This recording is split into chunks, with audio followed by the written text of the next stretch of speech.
আসসালামু আলাইকুম। আমি ইস্পাত জাহানিবা হবিগঞ্জ থেকে বলছি। কাছে এবং দূরে, দেশ এবং দেশের বাহিরে যে যেখান থেকে আমার আজকের ব্লগ ভিডিওটা দেখছেন, আশা করি আল্লাহর অশেষ মেহেরবানিতে আপনারা সকলে ভালো আছেন।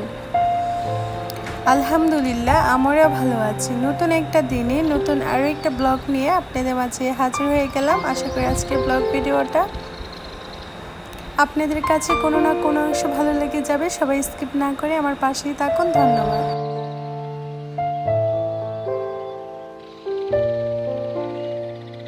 তো সকালে আজকে তেমন কিছু আর কি রান্না বান্না করি নাই, ভাবলাম যে আজকে সকালে মুড়ি মাখাবো, তো সবাই মুড়ি মাখাটাই খাবে। তো তারপরে আমরা খাওয়া দাওয়া শেষ করে আমরা চলে এসেছি বউ শাশুড়ি মিলে একটু বিয়ের কেনাকাটা করার জন্য। বাজারে আসার পরই প্রথমে আমার দেবরের স্কুলে গিয়েছিলাম, তার একটু কাজ ছিল, তো তার জন্য তারপরে স্কুল থেকে আসার পরে এখানে আমরা প্রথমে আর কি শাড়ি কেনার জন্য চলে এসেছি। তো তারপরে শাড়িটা কেনার পরে এখানে আমার শাশুড়ির জন্য কিছু দুল দেখতেছি। তো তারপরে শাশুড়ির জন্য এখানে দুল কেনা শেষ, এখন আমরা আর কি জুতা কেনা হয়েছে। তো তারপরে আরও অনেক কিছু কেনাকাটা করেছি, সব কিছু তার ক্যামেরা বন্দি করা সম্ভব না, যতটুকু পেরেছি ঠিক ততটুকু ক্যামেরা বন্দি করেছি। তো তারপরে বাসায় চলে এসেছি, এখন আর কি আপনাদের সাথে শেয়ার করছি যে কী কী কেনাকাটা করেছি। বউ শাশুড়ির জন্য 2টা শাড়ি কিনেছি, তো শাড়িগুলো অনেক সুন্দর ছিল।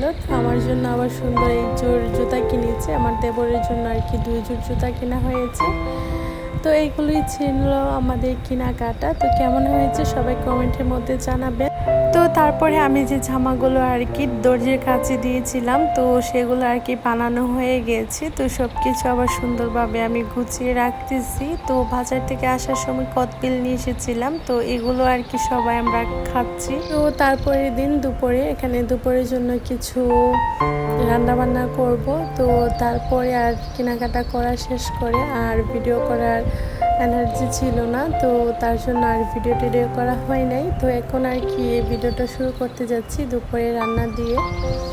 তো আজকে দুপুরে তেমন কিছুই রান্না করব না, দেশি মুরগি দেশি আলু দিয়ে আর কি রান্না করব। তো এরকমভাবে কিন্তু অনেক দিন পরে রান্না হচ্ছে, নর্মালি তো বড় আলু দিয়েই খাওয়া হয়, তো আজকে ছোটো ছোটো আলু দিয়ে রান্না করতেছি। আর তার সাথে আমাদের বাসার সবাই আর কি অনেক পছন্দ মাছের ভর্তা, তো তার সাথে সাথে মাছের ভর্তাও আর কি বানানো হচ্ছে। তো আজকে দুপুরে রান্না করেছিলাম দেশি মুরগির ছোটো আলু দিয়ে আর করলা ভাজি।